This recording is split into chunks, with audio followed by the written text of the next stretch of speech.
Hello student, आज अपन प्रश्नावली 1.1 के सवाल करने जा रहे हैं। इसमें सबसे इम्पोर्टेंट है कि आपको इसकी कुछ डेफिनेशन आपको बहुत अच्छी तरह समझ में आना चाहिए, तो ही इसके सवाल समझ में आएंगे, क्योंकि थ्योरिकल पोर्शन बहुत ज़्यादा रहता है इसके अंदर, मैथमेटिकल पोर्शन बहुत कम रहता है। तो थ्योरी जितनी अच्छी तरह आपको इसकी जो आपकी डेफिनेशन है जितनी अच्छी समझ में आ जाएगी तो ही आप सवाल इसके कर पाएंगे, नहीं तो आपको परेशानी आएगी।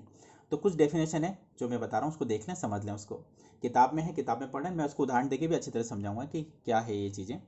तो सबसे पहले इसके अंदर डेफिनेशन है संबंधों के प्रकार, टाइप्स ऑफ रिलेशन। रिक्त संबंध किसे कहते हैं? समुच्चय ए पर, समुच्चय सेट जो आपने 11वीं में पढ़ा, समुच्चय ए पर परिभाषित संबंध आर एक रिक्त संबंध कहलाता है यदि ए का कोई भी अवयव ए के किसी भी अवयव से संबंधित नहीं। अर्थात ए क्रॉस ए, अपन ए क्रॉस ए का मतलब ये हुआ कि अपन कार्तिक गुणन करते हैं और उसके अंदर से कोई भी एक रिलेशन ऐसा नहीं मिले जो खाली एम्पिटी हो, कोई भी रिलेशन संतुष्ट नहीं करता हो, तो इस प्रकार के संबंध को क्या बोलेंगे? रिक्त संबंध कहते हैं। सार्वत्रिक समुच्चय, सार्वत्रिक संबंध, यूनिवर्सल रिलेशन किसे कहते हैं? तो समुच्चय ए पर परिभाषित संबंध आर एक सार्वत्रिक संबंध कहलाता है यदि ए का प्रत्येक अवयव ए के सभी अवयव से संबंधित है। इस प्रकार के रिलेशन को बोलते हैं सार्वत्रिक संबंध अर्थात यूनिवर्सल सेट। इसका उदाहरण देखते हैं। अगर जैसे एक एग्जांपल छोटा सा, कि यदि ए और बी दो सेट दे रखे हैं और एक रिलेशन बना इसके अंदर, ए और बी का जब अपन कार्तिक गुणन करते हैं तो एक रिलेशन आता है 1 2, मतलब 1 का 2 के साथ, फिर 1 का 3 के साथ, फिर 2 का 2 के साथ, फिर 2 का 3 के साथ। तो ये एक अपने पास एक रिलेशन बना जिसे 11वीं में अपन कार्तिक गुणन करके प्राप्त करते हैं। तब ए क्रॉस बी जब अपन ने प्राप्त किया और ये रिलेशन जो बना है, इस प्रकार के संबंध को क्या बोलते हैं? अपन यूनिवर्सल संबंध अर्थात यूनिवर्सल रिलेशन कहते हैं। अब सबसे इंपॉर्टेंट चीज जो आ रही है वो आती है, इनमें 3 रिलेशन जो सबसे इंपॉर्टेंट है, जो आपको सवाल उस रिलेशन से संबंधित पूछे जाते हैं सबसे ज्यादा, और वो है स्वतुल्य रिफ्लेक्सिव रिलेशन। उसके बाद आता है एक सममित सिमेट्रिकल रिलेशन, और एक आता है ट्रांजिटिव संक्रामक रिलेशन, ट्रांजिटिव रिलेशन। ये 3 रिलेशन के ऊपर सवाल जरूर पूछते हैं, तो इसको अच्छी तरह से अपने समझ में आना चाहिए। अब इसके अंदर एक डेफिनेशन क्या है, पहले उसके डेफिनेशन देख लेते हैं, उसके बाद अपन इसके सवाल उदाहरण देना समझेंगे।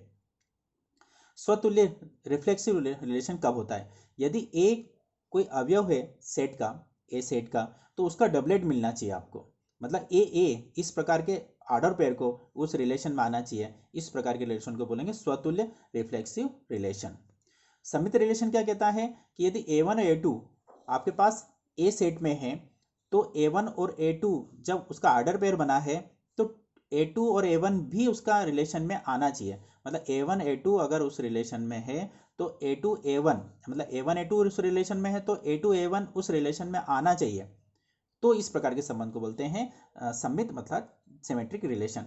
संक्रामक के रिलेशन के बारे में अगर समझें अपन, तो ट्रांजिटिव रिलेशन कब कहलाता है कि a1 a2 a3 अगर ए सेट में है, तो अब जो रिलेशन आता है a1 a2 रिलेशन आया आर में, एक मतलब रिलेशन बना a1 a2, और a2 a3 रिलेशन उस ऑर्डर पेयर का आया, मतलब दो ये चीज आई है ऑर्डर पेयर आपके उस रिलेशन में, a1 a2 आया है और a2 a3 आया है, तो a2 से a2 मिल जाएगा, तो a1 a3 उस रिलेशन में आना चाहिए। अगर नहीं आता है तो हम बोलेंगे संक्रामक नहीं, और a1 a3 अगर आप उस रिलेशन में आता है तो बोलते हैं संक्रामक है। और अगर ये तीनों रिलेशन किसी रिलेशन में आ जाते हैं, ये अगर ये तीनों रिलेशन स्वतुल्य, सम्मित और संक्रामक, अगर तीनों रिलेशन अगर आ जाते हैं तो इस प्रकार के संबंध को बोलते हैं तुल्यता संबंध। तो इस रिलेशन को बहुत अच्छा समझना जरूरी है। एक तो स्वतुल्य, सम्मित और संक्रामक, और दूसरा है तुल्यता संबंध। अब मैं इसको उदाहरण द्वारा बहुत अच्छी तरह समझाने की कोशिश करता हूँ। उदाहरण अगर ये समझ में आ जाए आपके, तो सवाल बहुत आसानी से हो जाएंगे। देखते हैं अपन। देखिए एक समुच्चय ए दे रखा है, मैंने एक एग्जांपल लिया 1 2 3, और ए क्रॉस ए बनाया। आपने 11वीं में पढ़ा हुआ है कि ए क्रॉस ए मतलब ए का ए के साथ कार्तिक गुणन प्राप्त करो। तो ये ए और ए सेट दोनों। अब कार्तिक गुणन कैसे प्राप्त करते हैं आपको मालूम है, एक का एक के साथ। लिखने का तरीका है ये एक का एक के साथ, और ये समुच्चय के रूप में ये अंदर जो लिखे हैं कोष्टक के अंदर, ये सब इसके सेट के अवयव हैं सब। ये समुच्चय ये आपको मतलब कोष्टक के अंदर लिख रखे हैं, और इसके अंदर जो कोष्टक के अंदर लिख रखे हैं ये सबको बोलते हैं ऑर्डर पेयर, मतलब क्रमित युग्म। तो आप एक का एक के साथ, फिर एक का दो के साथ, एक का दो के साथ, फिर एक का तीन के साथ, और फिर दो का एक के साथ, फिर दो का दो के साथ, फिर दो का तीन के साथ, और फिर तीन का एक के साथ, और तीन का दो के साथ, और तीन का तीन के साथ। ये अपन ने ए क्रॉस ए प्राप्त किया, जो कि आपने 11वीं में पढ़ रखा है इसको अच्छी तरह से। तो ए क्रॉस ए जब प्राप्त किया, अब इसके अंदर से कोई एक रिलेशन, कोई भी रिलेशन, ढेर सारे रिलेशन बन सकते हैं इसके अंदर से। तो जो भी रिलेशन होगा, मैं जो बोल रहा हूँ उसके ध्यान से सुनना, जो भी रिलेशन बनेगा वो किसका सबसेट होगा, ए क्रॉस ए का सबसेट होगा। मतलब ये जैसे मैं उदाहरण के तौर पे एक रिलेशन लिया, मैंने एक रिलेशन बनाया है कि एक्स और वाई एक ऑर्डर पेयर बनाना है आपको, लेकिन शर्त है कि वो एक्स छोटा या बराबर होना चाहिए वाई के। मतलब इस रिलेशन में आपको ये रिलेशन संतुष्ट करने वाला चाहिए, मतलब ए क्रॉस ए कार्तिक गुणन में से इस रिलेशन को संतुष्ट करने वाला आपका रिलेशन आना चाहिए। मतलब एक्स और वाई ऑर्डर पेयर बनाना है, जो एक्स छोटा या बराबर होना चाहिए वाई से। ये एक्स और ये वाई है। तो देखो एक्स और वाई ये दोनों बराबर है, अगर बराबर लूँ तो एक और एक दोनों बराबर है, तो ये आ गया आपके पास।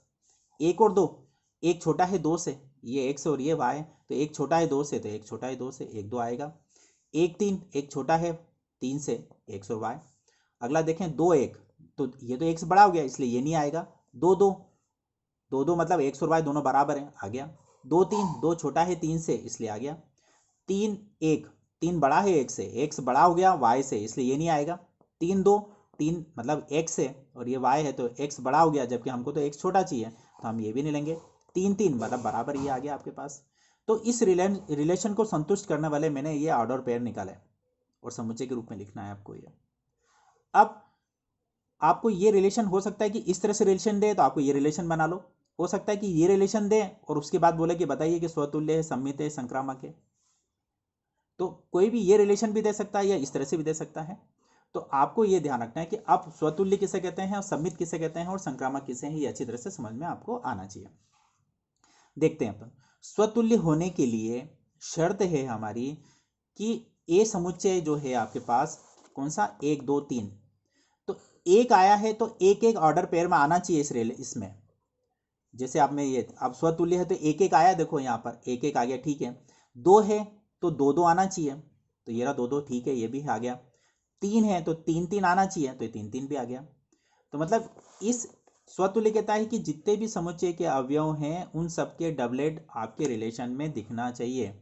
तो दिख रहा है एक एक है, दो दो है, तीन तीन है, बाकी जो दूसरे हैं उससे हमको कोई मतलब नहीं, लेकिन हमारे ए जो समुच्चय है उसके प्रत्येक अवयव इस रिलेशन के डबलेट में आ गए। तो इस प्रकार के संबंध को क्या बोलेंगे, स्वतुल्य संबंध है। हमने लिखा स्वतुल्य क्योंकि एक एक दो दो तीन तीन आर के अवयव हैं, मतलब इस रिलेशन के अवयव हैं, तो इसका मतलब ये कि वो स्वतुल्य है। समझ में आ गई होगी बात, सिंपल सी बात है कि ए सेट में जितने अवयव हैं उनके डबलेट आपको उस रिलेशन में आना चाहिए, सिंपल सी बात है। अब सम्मित है कि नहीं, सम्मित के लिए क्या रिलेशन है कि आप देखो रिलेशन, अगर आप यहाँ पर एक दो है, एक दो है तो दो एक दिखना चाहिए इस रिलेशन में, उसका उल्टा। एक एक है तो एक एक उल्टा करते तो आ ही जाता है, इसलिए कोई दिक्कत नहीं। अब यहाँ देखते हैं हम एक दो है, तो एक दो है तो दो एक क्या है, क्या इस रिलेशन में नहीं दिख रहा है।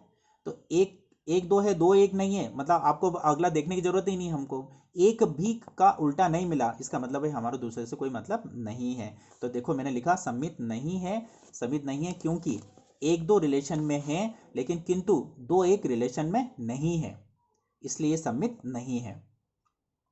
अगला देखते हैं संक्रामक नहीं है। संक्रामक किसे कहते हैं आप उसको अच्छी तरह समझ लें। जैसे मैंने लिखा एक दो, अब ध्यान से समझना, एक दो लिखा तो दो पीछे है, तो दो कहीं ना कहीं ये दो आ गया, देखो यहाँ पर, तो ये दो और दो मिल गया तो ये हट जाएगा, तो एक और दो रिलेशन में आना चाहिए।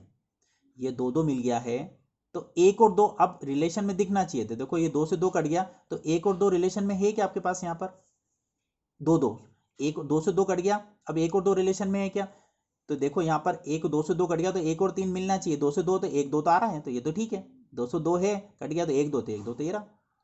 अब लेकिन दो यहाँ है, दो दो दो यहाँ है, तो ये दो से दो अगर ये मिल जाता है तो एक तीन रिलेशन में आना चाहिए, एक दो दो तीन, दो ये रहा, दो ये मिलना चाहिए, अगर ये मिल गया तो आपका जो अगला जो ऑर्डर पेयर है वो एक तीन आपके इस रिलेशन में आना चाहिए।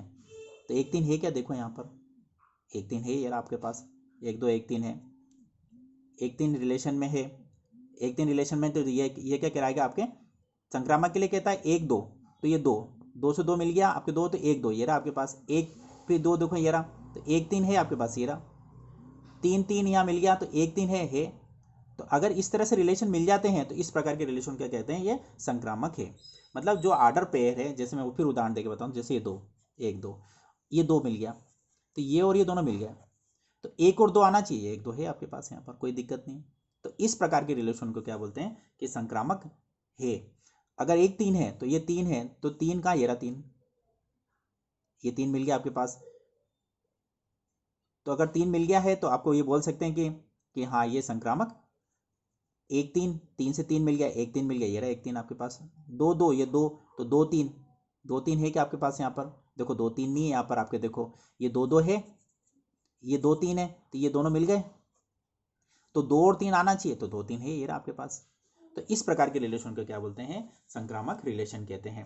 मैं उदाहरण देके आपको एक एग्जांपल और आपको देख के बताता हूँ, ध्यान से सुनना। यदि आर्डर पेयर में 1 और 2 है और आर्डर पेयर में 2 और 3 है, वो आपके है रिलेशन में, जैसे उदाहरण के तौर पे, ठीक है। तो अगला जो ये 2 से 2 मिल गए हैं, तो 1 और 3 आपके आर्डर पेयर में आना चाहिए। अगर 1 और 3 आर्डर पेयर में है तो इस प्रकार के रिलेशन को क्या बोलेंगे? संक्रामक रिलेशन। और रिलेशन बताऊं, अगर उदाहरण के तौर पे 2 और 3 उसका ऑर्डर पेयर है, 3 और 4 उसके ऑर्डर पेयर में है, तो 3 से 3 अगर मिल गए तो आपके पास 2 और 4 उसके ऑर्डर पेयर में आना चाहिए। 2 और 4 आएंगे तो हम बोलेंगे कि ये संक्रामक है। अगर ये 2 4 नहीं दिखता है तो हम बोलेंगे कि ये संक्रामक नहीं है। अगर दूसरे नहीं मिल रहे तो कुछ की जरूरत नहीं है। जैसे उदाहरण के तौर पे 1 2 3 4 5 और 6। अब देखें, इसको समझना। 1 और 2 है तो 2 यहाँ से किसी रिलेशन है? नहीं है। 3 4 है यहाँ तक, 4 कहीं किसी से मैच कर रहा है? 4 4 नहीं मैच कर रहा। 5 है, 5 6 तो 6 से कहीं है, मतलब ये पीछे वाले अवयव किस कहीं से स्टार्ट नहीं हो रहे हैं। तो इस प्रकार के अगर रिलेशन है तो भी क्या कहलाते हैं? ये संक्रामक है। ये देखना जरूरी है। लेकिन हमको मतलब वो कहता है कि A1 उदाहरण के तौर पे AB अगर रिलेशन में है और अगर B और C रिलेशन में है, तो ये B से B मिल गया तो आपको A और C रिलेशन में आना चाहिए। अगर A और C आता है तो इस प्रकार के रिलेशन क्या बोलते हैं? संक्रामक रिलेशन बोलते हैं। तो अगर AB है और यहाँ B नहीं है और यहाँ CD आ गया तो फिर कोई जरूरत ही नहीं हमको देखने की। लेकिन अगर ये मैच कर जाता है तो देखना जरूरी। जैसे यहाँ देखो, मैंने 1 2 लिखा, 3 4 लिखा, 5 6 लिखा, तो देखो आप 2 है तो 2 से स्टार्ट नहीं, कोई दिक्कत नहीं। 3 4 है, 4 से स्टार्ट नहीं, कोई दिक्कत नहीं। तो इस प्रकार के रिलेशन भी क्या कहलाते हैं? संक्रामक रिलेशन कहलाते हैं। Thank you. अच्छी तरह समझ में आ गया होगा।